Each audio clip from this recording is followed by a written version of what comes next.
Hi, everyone. It's great to be here. And I thought what I would do today is sort of a kind of a three-part thing.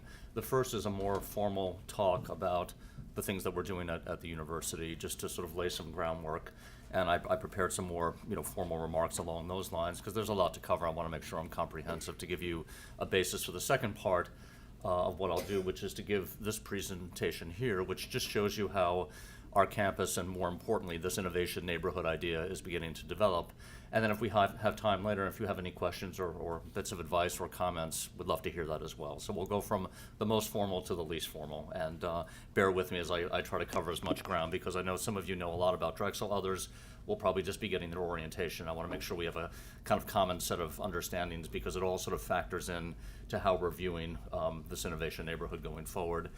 So actually, let me start by saying how much I admire the work of Jewish heritage programs, and I appreciate all the colleagues who are here today.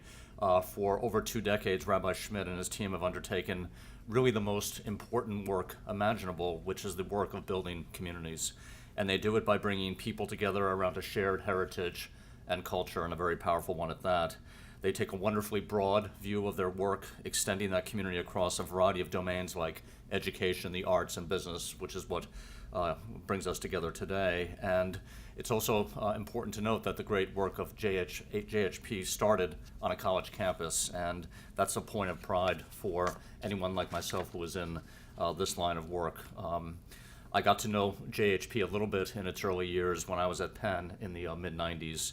And programs like Lubavitch House and JHP and leaders like Rabbi Schmidt helped me realize there were certain unique types of partnerships that could take root only at a university, in this case like Penn. I'll talk about some partnerships later that are taking root at a place like Drexel. And it's one of the great benefits of comprehensive research, community-oriented institutions like ours, that we can stage so many of these partnerships. There's an incredible power in the collaboration between students and educators and professional administrators, spiritual leaders like Rabbi Schmidt and his colleagues, and great philanthropists like Michael Steinhardt, who factored in large as we built the Hillel at the University of Pennsylvania. So with that kind of background, I see a lot of my work that I'm trying to do at Drexel sort of embedded in the work that you do together here. And I'm trying each day of the week to create the conditions for those sorts of collaborations to flourish. And so thanks to colleagues from JHP for your inspiration and your support and your great work. So that brings us to today's lunch and my introduction to the Jewish Business Network. Harris, thank you for the kind introduction. This is another outstanding forum for collaboration and communication. And honestly, I try every week at least to get out to organizations like this and just talk about Drexel and educate people about the things that we're doing. I think that when colleagues and even competitors come together from different industries, from organizations big and small, from locations all over the region, that forms the impetus for a lot of innovation. I know a lot of our work has been informed by partnering with organizations that you normally wouldn't associate Drexel with, and it's been a big benefit for us. And in the same model, the principle of interdisciplinary collaboration drives our research and technology development in higher education today, and Drexel University in particular. And of course, that's enormously powerful. It's at the center of what we do at our institution. So I'm honored to be invited to speak to you about the kind of innovation and leadership that colleges and universities, and that Drexel in particular strives to provide in Greater Philadelphia.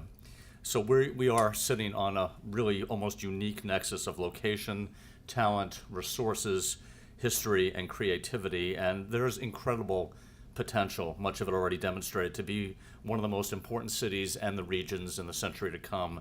And I want to tell you a few things about what I believe is to come in the next several decades. I think certainly we can grow our business base significantly in the region, notwithstanding some of the shortcomings in terms of tax policy and things like that, which have to be addressed. I think that this area is very, very poised for big growth going forward. I also believe, secondly, that smart infrastructure investments will pay for themselves many times over. I'll talk about high-speed rail later in this presentation, but I think major infrastructure investments, locally, regionally, and especially at the federal level, are absolutely critical to the success that we're hopefully going to enjoy together. But they need to be made, and we need to be in a position to persuade our elected officials to make those investments. And finally, I believe, and I'm working to ensure that Philadelphia can continue to be and even advance its interests and its reputation as a world-class center for education and talent development. We are stocked with talent in this region. We haven't always collaborated in the right ways, but that's what we're going to figure out and get done. So of course, as I mentioned before, Drexel's success depends almost completely on our partnerships, particularly our partnerships in the greater Philadelphia area. And I'd like to maybe talk a little bit about our thinking about this and some of the goals that we have. And of course, then I'll leave plenty of time for questions. Philadelphia, of course, is just blessed and endowed with so many magnificent universities. I had the privilege of working at the University of Pennsylvania for 7 years, and I've been involved with virtually every other university in the region, either formally or informally. But of course, I am biased, and I believe that Drexel is probably the university that's best positioned to grow the economy and make our neighborhood stronger, mainly because that is central to our mission, it's central to our history, and it's what we act upon in terms of our vision for the institution. And that vision was developed and further refined in the strategic plan we launched about a year and a half ago. And the centerpiece of this strategic plan are sort of 6 bets that we've made and committed to see through. The first is to continue to invest in academic excellence. The second is to intensify and improve the student experience. The third is to enhance Drexel's global impact. The fourth is to create an innovation nexus for research, technology transfer, and economic development. The fifth is to develop the nation's most dynamic transportation hub-based university city district. And finally, to continue to grow Drexel's enrollment. So for today's purposes, I'm going to talk about the Innovation Nexus. I'm going to talk about the Transportation Hub. I do want to say a word about global impact. I just came back from the trip to Israel with Michael Nutter and Steve Altshuler. We signed a great agreement to do work in pediatric pharmacology with colleagues from Hebrew University, which we already had a big partnership with.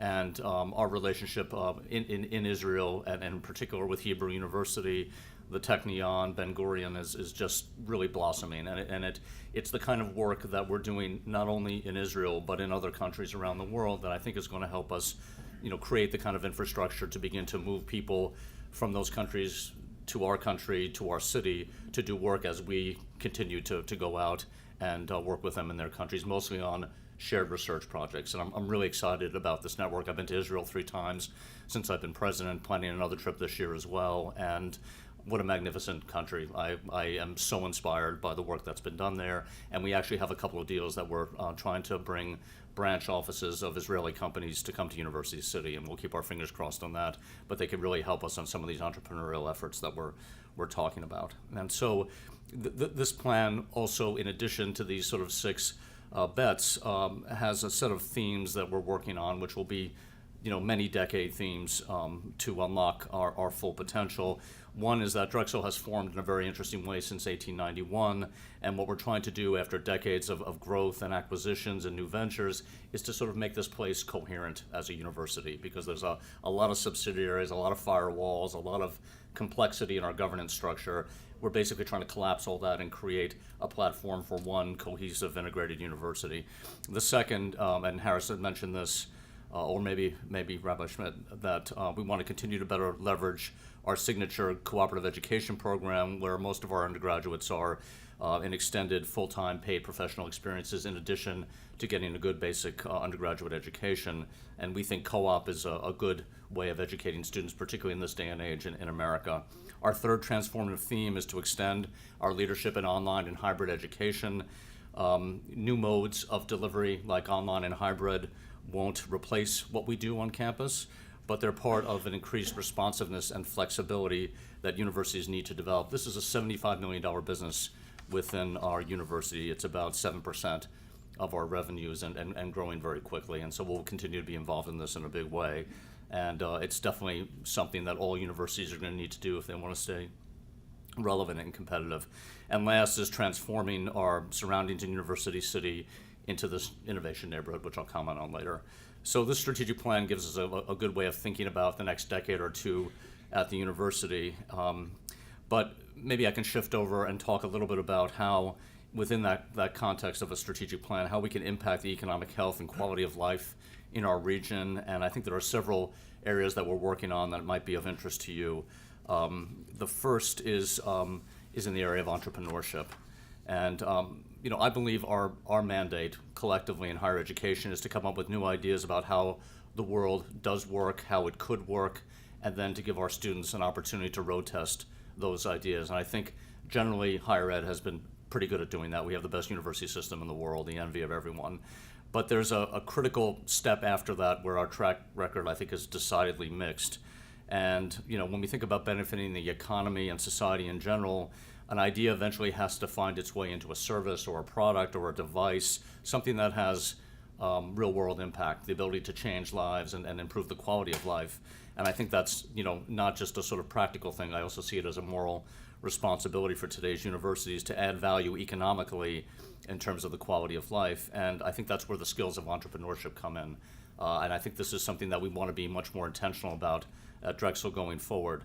So our faculty and students need to be able to recognize and evaluate opportunities, to be nimble in thought and thoughtful in action. And they need to know how financial planning, human capital development, and negotiation fits into the story of how an idea becomes a product or a service or something tangible.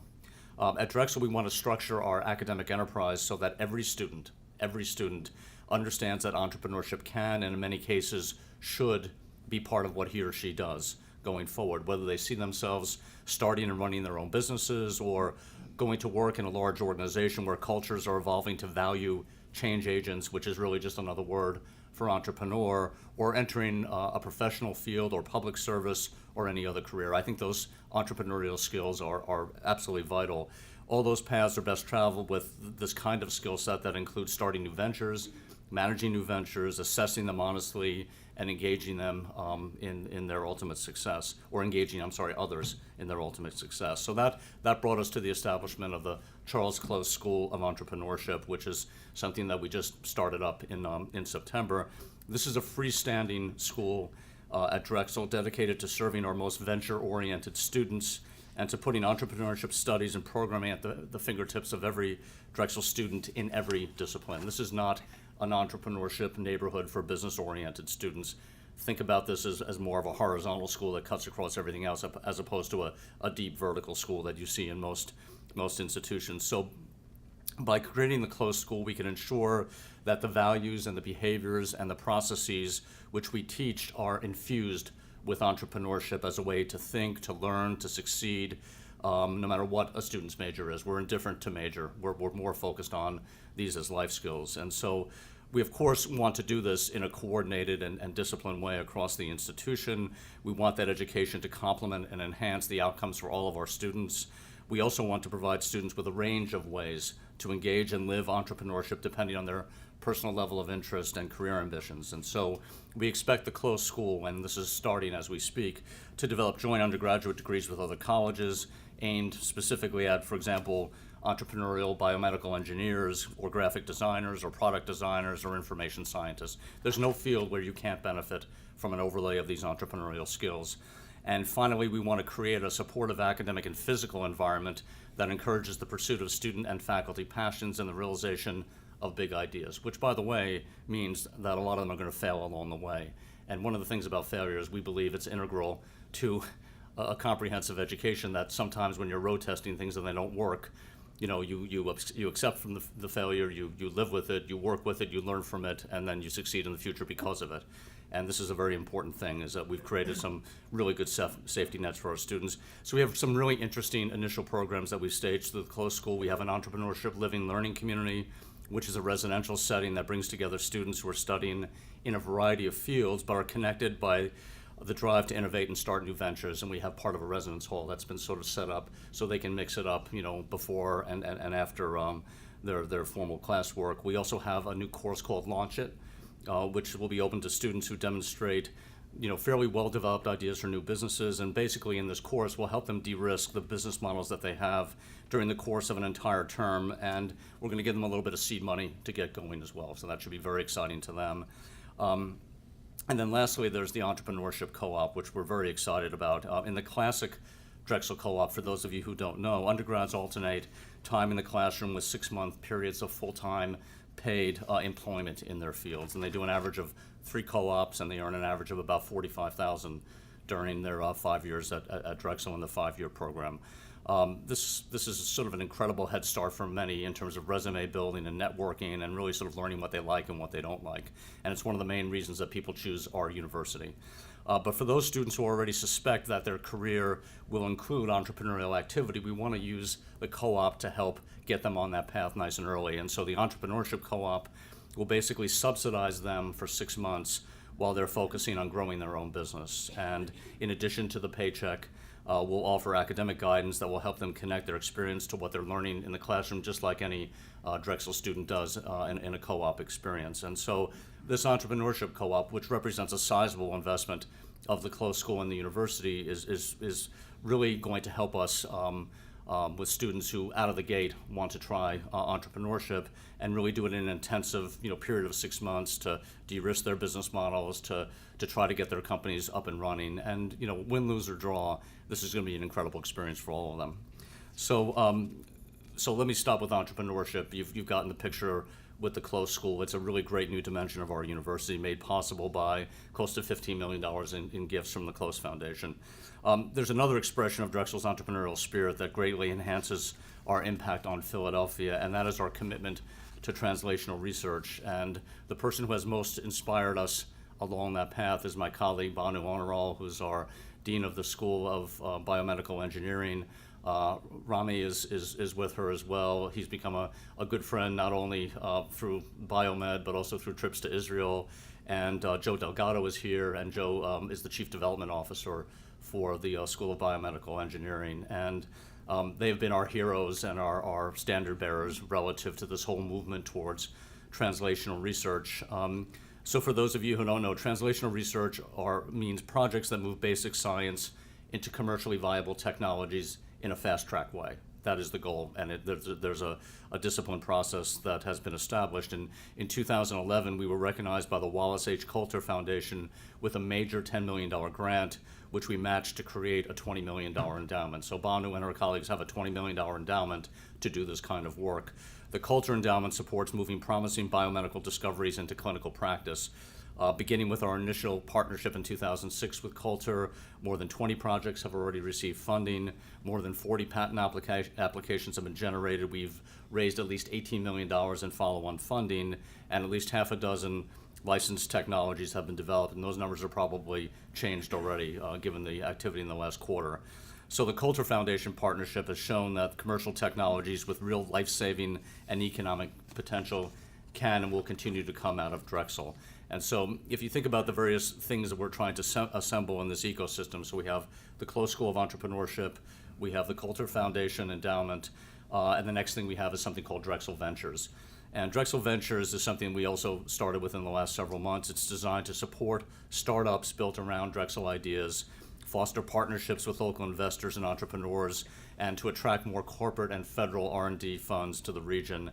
And so the services provided by Drexel Ventures, which you should think of as a kind of post-technology transfer office, include expediting technology licensing, providing R&D infrastructure, and offering business development consulting. And the thing we did recently with the Science Center and Dream Adventures is meant to provide all the infrastructure for Drexel Ventures. And is also going to have proof of concept competitions and innovation fund. And basically our goal is to take our best student and faculty ideas and move them to market in the spirit of what we're doing in terms of the Coulter Foundation. So we think that these three things put together put us in a really enviable position to help Philadelphia become a national hotbed of medical device development as well as other types of commercial technology. And we believe that all of this eventually gets centered in this Drexel Innovation neighborhood. So now I'm going to sort of shift over and start talking about, where's the place? Where is this? Where do we want to bring together this critical mass of talent and expertise? So, basically, we're the fifth largest city in the country, and where else in the heart of the fifth largest city in the country, or any large city, would you find 12 undeveloped acres right next to the third busiest train station in the United States? That's around 30th Street Station. So we have been carefully amassing as much property around 30th Street Station for the last number of years as we can. And in addition, and I'll talk about this later as well, we've been, as we've been creating this land bank, we've been also urging our colleagues from Amtrak and SEPTA begin to explore the development of the air rights over the Amtrak and SEPTA yards, and again, I'll go into that later. So that would put another 70 or 80 acres on the map. So think about what I'm talking about as a sort of 100-acre, two-phase project to begin to establish the center of the city right around 30th Street Station, which we think, given the advent of high-speed rail, 38 minutes from Philadelphia to New York, 1 hour from Philadelphia to Washington, creates an enormous opportunity for Philadelphia really to be on the 50-yard line of the Eastern Seaboard. And when you walk out of 30th Street Station in the future, you're going to run right into Drexel, and that's where our campus experience starts. So let me go to the slides now and just walk you through what we're thinking here. And I'm going to switch on my remote at this point.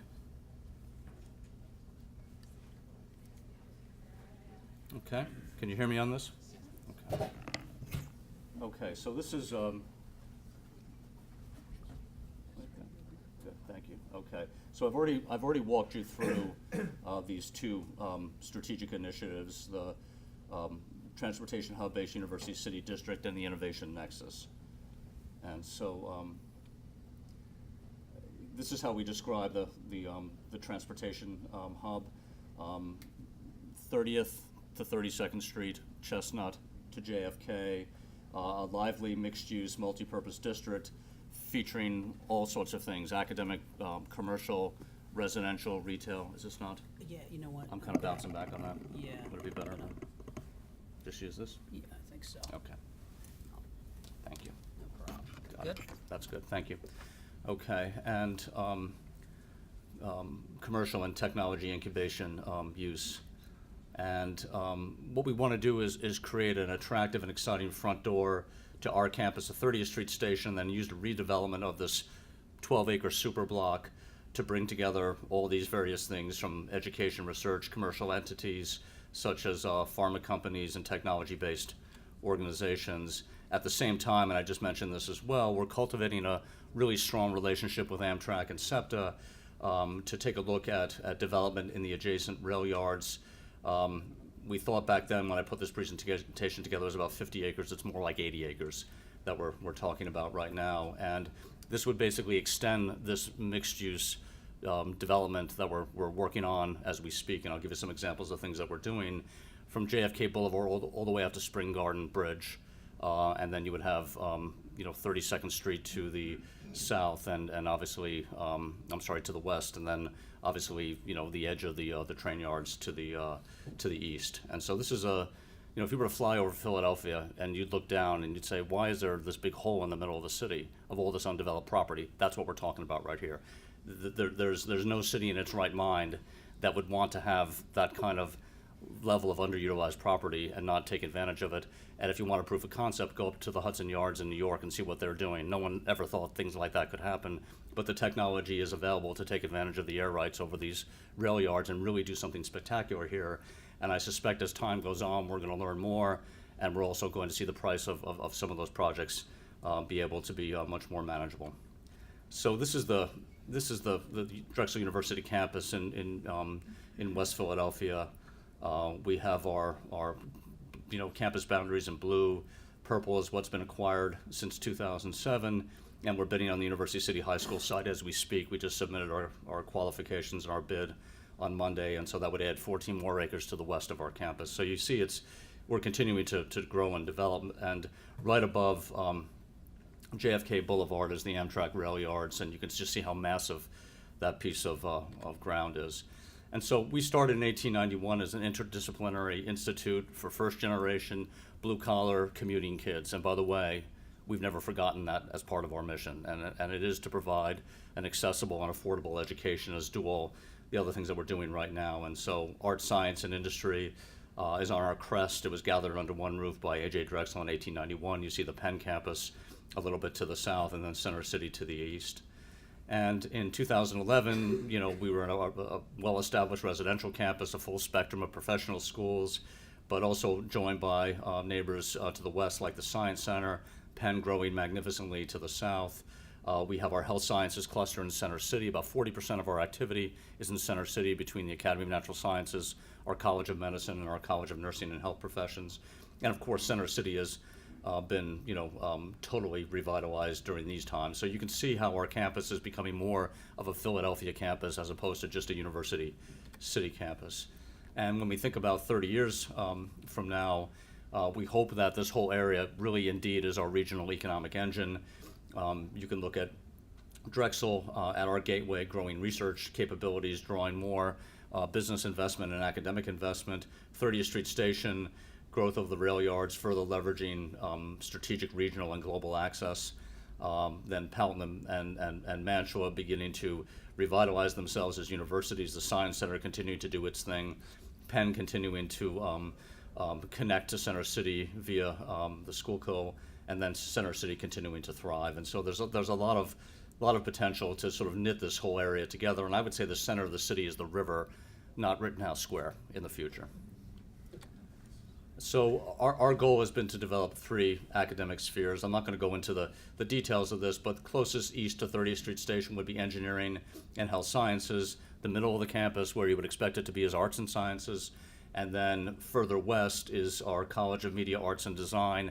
That's where we're going to see a lot of work that integrates design and music and technology and engineering and all sorts of other disciplines that are our really creative disciplines. And the innovation neighborhood itself is this area, I said, bounded by 30th Street Station to the east, 32nd Street to the west, Chestnut Street to the south, JFK Boulevard to the north. Everything in dark blue is existing physical space. Everything in the lighter blue are open parking lots or other spaces that don't have anything built on them. Anything in red is a desired acquisition, and we're almost there with everything. And everything else is other ownership, in terms of 30th Street and IRS building 3000 Market and 3020 Market. And so you can see we have most of this. And even with our neighbors like 3020 Market, we have some of our own space in those properties as well. So this really is already in some ways coherent from a programmatic standpoint, not certainly from a real estate standpoint. And so what we want to do is start developing segments of this as soon as possible. My down payment to the innovation neighborhood was the LeBeau College of Business building at 32nd and Market. Even Inga Saffron likes this building. And that's at 32nd and Market. That's sort of the western edge of this super block. They did some sort of a poll about the best designed business schools, and this actually finished second out of all business schools in the country. They didn't mention Wharton at all, and Harvard came in third after we did. So we were second. So that's a nice way to start. So let's take a look at each of these boulevards. Let's start with JFK. We have 4 sites between 30th and 32nd. They're all Keystone Opportunity Zones, which make them very desirable. They're currently utilized for surface parking, which means they're expendable from our standpoint because they're KOZ and they want to be developed. And we're thinking, mixed-use high-rises, office residential uses, ground floor retail, a combination of commercial, academic, residential, retail, intensely developed. This is JFK Boulevard now, nothing much to look at. You're looking west, and this is what JFK Boulevard could be in the future. This can take a lot of development on JFK Boulevard, which really is a crummy street right now with the Bolt buses and the mega buses and the vendors and the parking lots. And again, it's next to the third busiest train station in the country. It's just, crazy that nothing has been done to date. But we're gonna fix that.